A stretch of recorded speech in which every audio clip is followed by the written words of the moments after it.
Salam. Söz verdiyim kimi sizlərə Gerund mövzusunun ən incə məqamlarını hazırlamışam.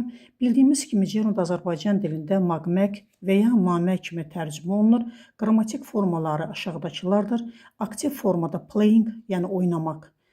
Passiv forması being played, oynanılmaq. Perfect aktivdə isə having played ilə verilir. Perfect varsa mütləq having forması orada olmalıdır. Perfect passivdə isə having been played, passivdə mütləq to be'nin forması olmalıdır.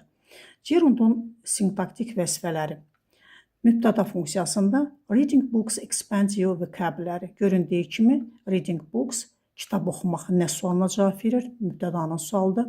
Xəbərlik hissəsi predicate complement kimi his favorite hobby is collecting stamps. Göründüyü kimi dərhal izdən sonra gəlir.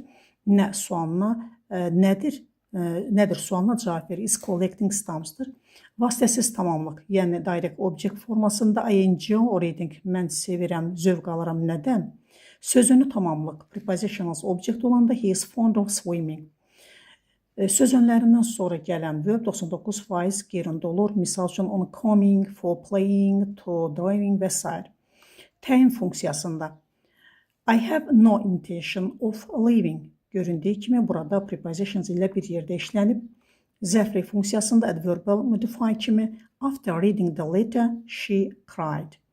Rəsmi xəbərdarlıq lövhələrində, qadağalarda və elanlarda işlənən bütün ing formalı sözlər gerund hesab edilir. Nümunələrə baxırıq. Test tapşırıqlarında siz bunlara rast gələ bilərsiniz. No smoking, no parking, stop smoking, littering is forbidden.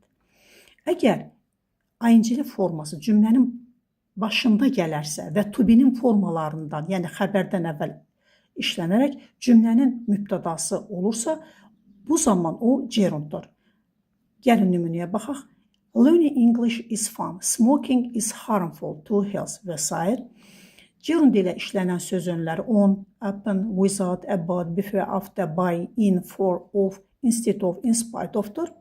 Nümunələri görürsünüz. On arriving home, without saying a word, before leaving. Bu kimi söz önlərindən sonra ing-li bir şey gerund hesab olunur. Yalnız gerund tələb edən əsas feillər, bu miksiyasını sizin nəzərinizə cəlb edirəm. Çox yaxşı olar ki, bu feilləri ardıcıl əzbərləyəsiniz. Diqqətinizə görə sağ olun. Növbəti videoda görüşənə qədər növbəti videomuz Participle 1 haqqında olacaq. Videonu bəyənib və paylaşmağı unutmayın. Sağ olun.